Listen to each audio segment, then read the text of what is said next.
I don't know who you are. This is a private family matter. My name is Donna Stone. Donna, you came. Nobody called her. Nobody sent a car. Nobody left her name at the front desk of the 43rd floor of Lenox Hill Hospital at 2:17 in the morning. And yet there she was, blonde, curvy, eyes red from 3 hours of crying on a flight from nowhere important, walking down a corridor full of men in expensive suits, like she had every right in the world to be there. Because she did. The question wasn't who she was.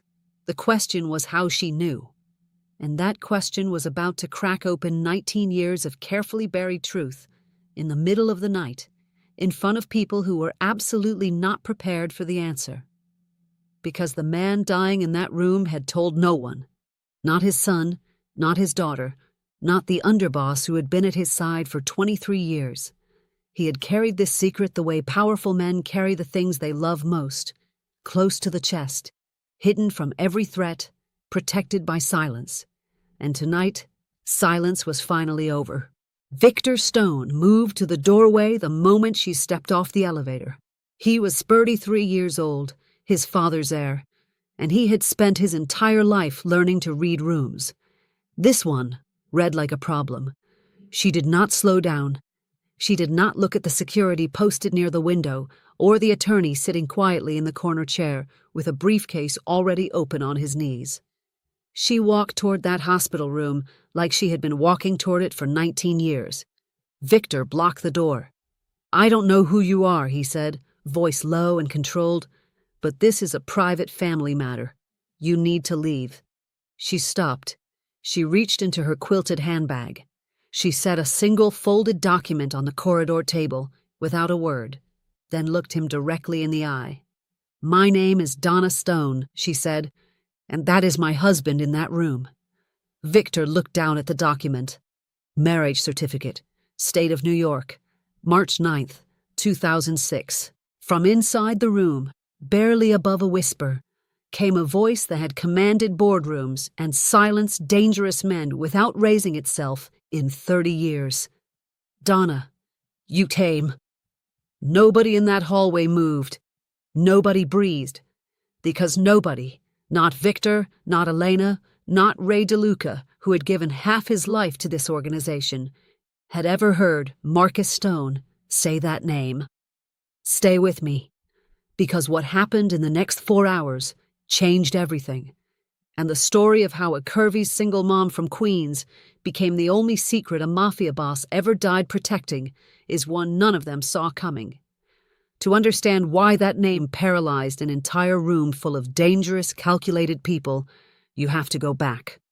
Not weeks, not months, 19 years back to a version of New York that still had enough shadows for a man like Marcus Stone to live 2 completely separate lives without either one ever touching the other. Queens, New York.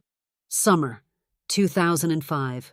Marcus was 39 years old, and he had already mastered the thing that most men in his position eventually failed at: discipline. Not the loud kind.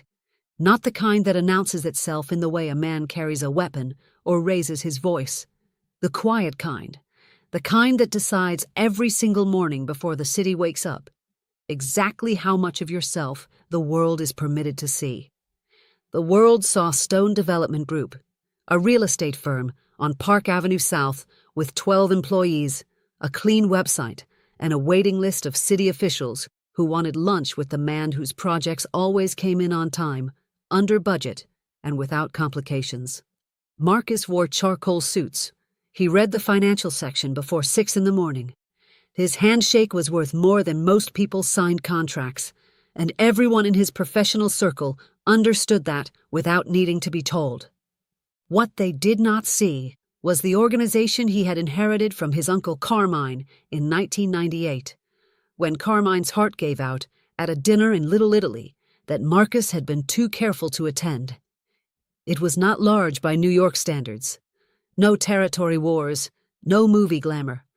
Quiet loan operations, construction contracts, and a network of relationships built entirely on one understanding: that Marcus Stone knew where the pressure points were, and he never pressed them unless he had no other choice. He was not a violent man. He was a precise one. And in his world, precision meant keeping everything that mattered to him completely invisible to everyone around him. He had Victor and Elena from his relationship with Camille, who died of an aneurysm in 2001. They were raised knowing their father was powerful and knowing better than to push past what he chose to share. He had Ray DeLuca, his underboss, who had been at his side for 23 years and who Marcus had trusted, completely and without reservation, with everything except one thing. He had never told Ray about the Thursday morning in October 2004 when he walked into a Queen's diner because the car broke down and came out of it a different man. He had his reasons, and those reasons were standing in the hallway of Lenox Hill Hospital right now, holding a marriage certificate that was about to detonate every assumption Ray DeLuca had ever made about how this story would end. Donna Callahan had never wanted anything complicated. She had grown up in Woodside, Queens, the daughter of a plumber and a school cafeteria worker who paid their bills on time, went to Mass on Sundays, and taught their daughter one thing above everything else, that a woman who knows her own worth does not negotiate it down for anyone, no matter how persuasive the offer. It was the kind of lesson that sounds simple until life hands you a reason to forget it. Donna never forgot it, even when forgetting would have been easier. She had married young, too young, a man named Derek, who had the kind of charm that fills a room for exactly 2 years, before you understand that charm without character is just a costume. She left when her daughter Maya was 3 months old, with $400 in a checking account and the steady, quiet certainty that struggling honestly was worth more than being comfortable with someone she could not trust. Most people would have called that situation a crisis. Donna called it a starting point. She waitressed for 4 years. She saved. She took night classes in culinary management at a community college in Flushing, while Maya slept at her mother's house 2 nights a week. By the fall of 2004, she had a catering license, a second-hand van, and a calendar half-booked with corporate lunch accounts. She was not wealthy. She was steady. And for a woman who had rebuilt everything from $400 and a newborn, steady felt like a victory worth protecting. Marcus Stone walked into her diner on a Thursday morning in October of that year because his driver's car had broken down 2 blocks away and he needed coffee before a meeting that could not be rescheduled. He sat at the counter. She handed him a menu the same way she handed menus to every other person who came through that door. Without performance, without recognition, without the particular kind of deference that powerful men were accustomed to receiving without asking for it. He was just a man who needed coffee. He was the one who came back the following Thursday, and the one after that. He was the one who stayed 3 hours the second visit, eating eggs he barely touched, listening to her talk about Maya's first-grade reading program with the focused, unhurried attention of someone who had genuinely nowhere else they would rather be. He left a $200 tip and wrote nothing on the receipt. She told her mother it was strange. Her mother told her that men who listen carefully and tip generously without expecting anything back are the only kind worth any of your time. What Donna did not know, what Marcus would not tell her for 6 full months, in what she would later describe as the most calculated act of cowardice she had ever chosen to forgive, was what he actually was. She knew real estate. She knew he had 2 grown children he loved without reservation. She knew he carried something heavy in his silences, and that he seemed to exhale, truly exhale, only when he was sitting at her kitchen table with a cup of bad coffee and nowhere to be. When he finally told her everything, all of it, on a February night in 2005, with the radiator barely working and Maya asleep down the hall, Donna sat with it for a long time without speaking. Then she said, quietly and without flinching, that she was not afraid of complicated. She was afraid of dishonest, and as long as he was always honest with her, they could figure out the rest together. What Marcus did not tell her at the altar, what she would not discover until years after she had already built her entire heart around him, was that Ray DeLuca had known about her from the very first Thursday. And in the fall of 2004, before Marcus had spoken a single word about her to anyone, Ray had already made one phone call that Marcus spent the entire 19 years of their marriage praying she would never find out about. If you are still here, hit subscribe right now and turn on the bell, because what Ray DeLuca did with that phone call is the detail that makes everything in that hospital room make complete, devastating sense.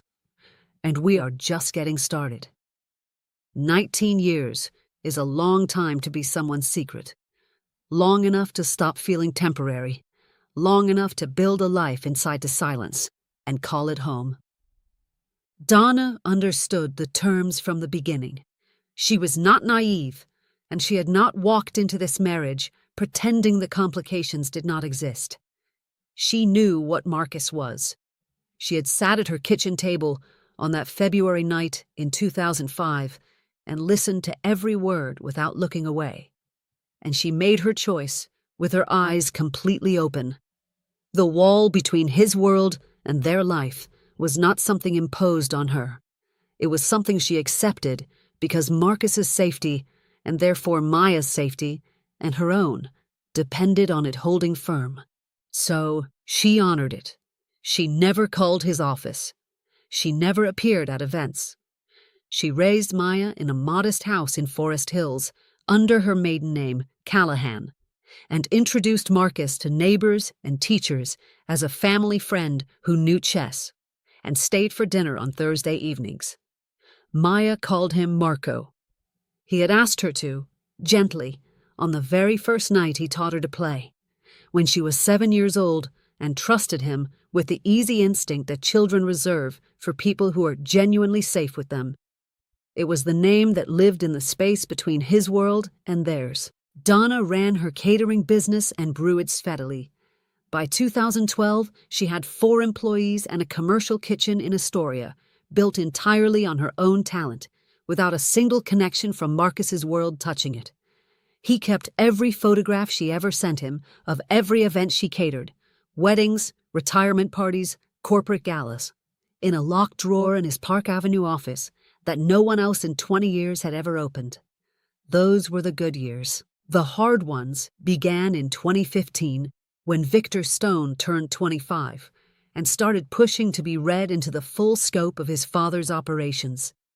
He was ambitious, the way second-generation men are ambitious, hungry for power without the patience that built it, sharp enough to feel the shape of what he wasn't being told. In 2017, he hired a cousin with software access to move quietly through his father's financial records. That cousin found the Forest Hills Property Trust within 2 weeks. He found the monthly transfers. He found the name, Donna Callahan, attached to both. He brought everything to Ray DeLuca on a Tuesday in November. Ray did not bring it to Marcus. He brought it to Victor, and in a conversation lasting 40 minutes in the back of a parked car in Midtown, the two men made a quiet decision about what would need to happen to Donna Callahan after Marcus was gone. Not violently, simply managed. Removed from the financial picture before she became leverage against the organization Victor intended to inherit cleanly. What neither man considered was that Marcus had someone inside Ray's operation who was more loyal to Marcus than Ray had been in a decade. That man delivered a recording of the entire Midtown conversation to Attorney Whitfield on a Wednesday morning in December 2017. Marcus listened to it once, said nothing to Ray, said nothing to Victor, revised his will that same week, hired an independent security detail to quietly watch the Forest Hills house, and showed up for dinner that Thursday evening like nothing had changed at all. In March 2024, his doctors found the cardiac disease, aggressive, months, not years. The first call he made was not to Victor, not to Elena, not to Ray. He called Whitfield and said 4 words. It is time. Everything. Because what Whitfield prepared in the 72 hours they followed was not simply a will. It was 19 years of quiet, devastating patience, finally given a detonator, pointed directly at every person who had ever underestimated Donna Callahan. Back to that hospital room. 2:17 in the morning. Donna standing at Marcus's bedside with his hand wrapped around hers, like he was holding on to the only real thing left in a life that had run out of time. Victor rigid in the doorway, calculating. Elena near the window, working hard to keep her expression neutral. Ray DeLuca at the back wall in the particular stillness of a man who is not breathing but measuring, assessing damage, deciding how fast he needed to move and in which direction. Attorney Whitfield rose from the corner chair. He did not raise his voice.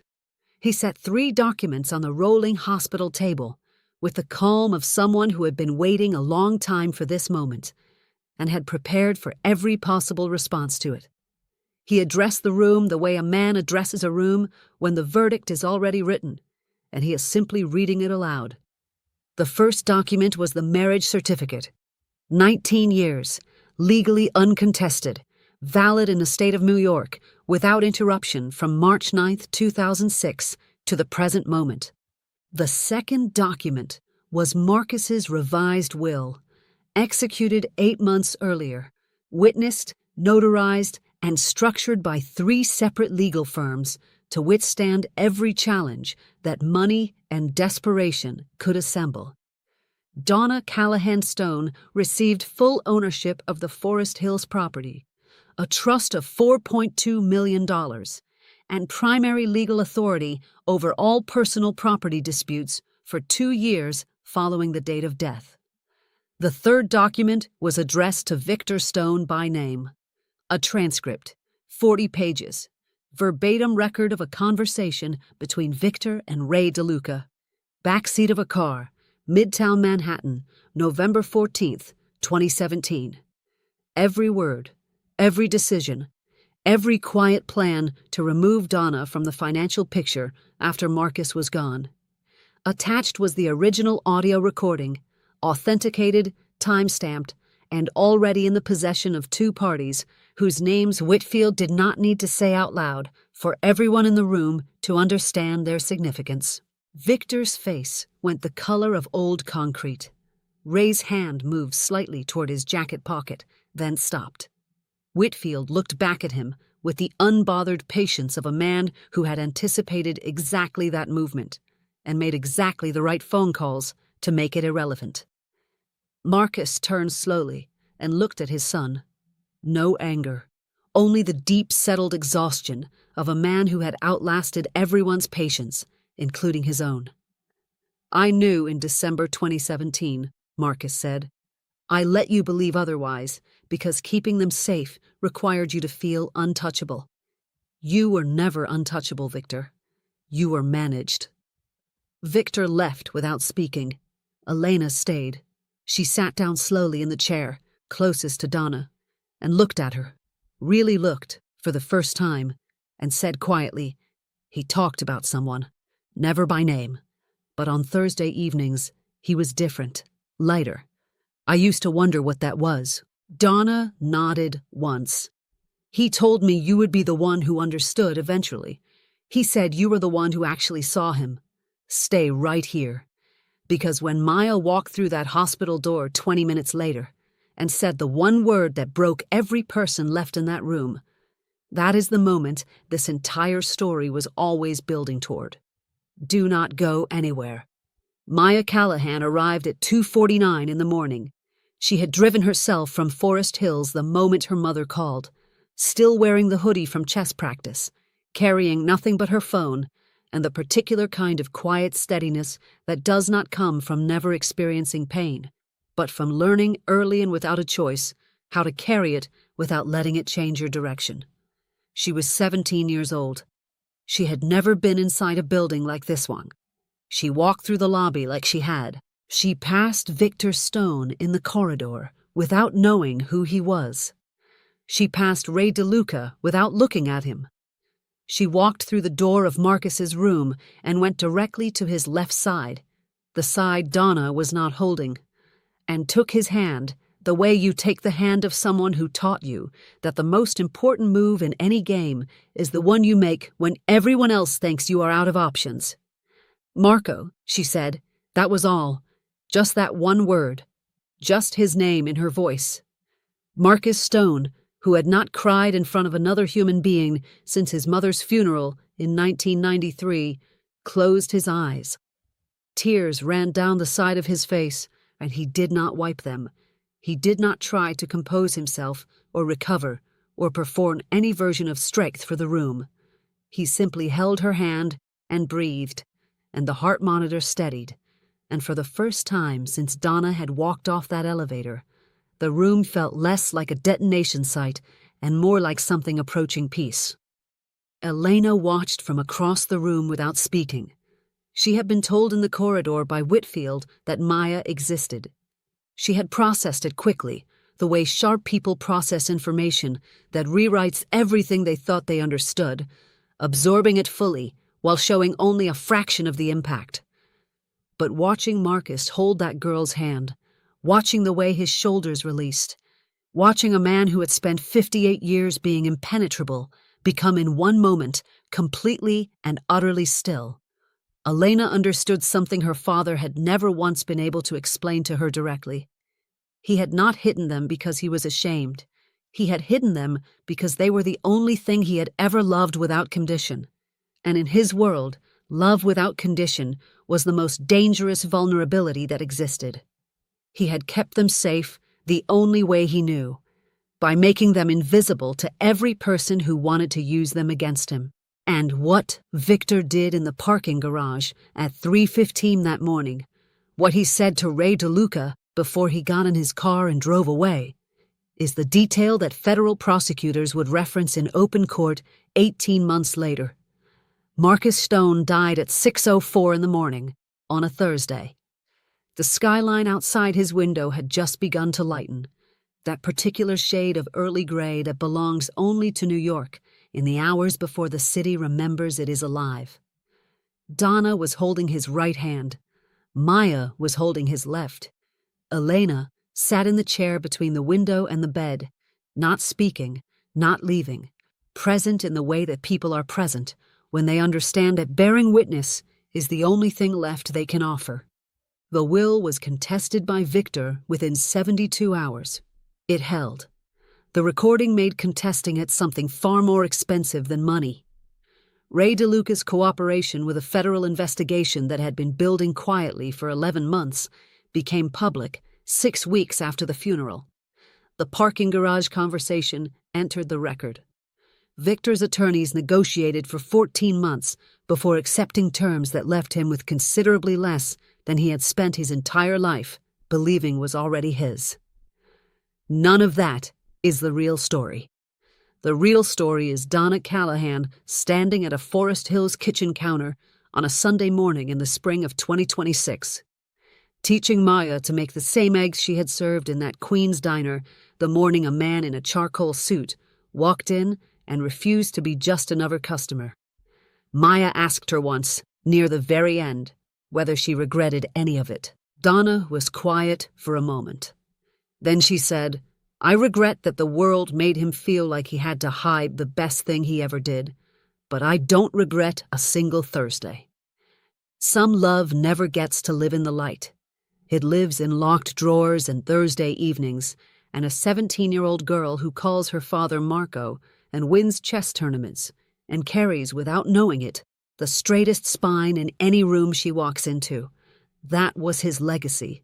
Not the empire, not the organization, not the properties or the power or the carefully constructed silence of 30 years. Her.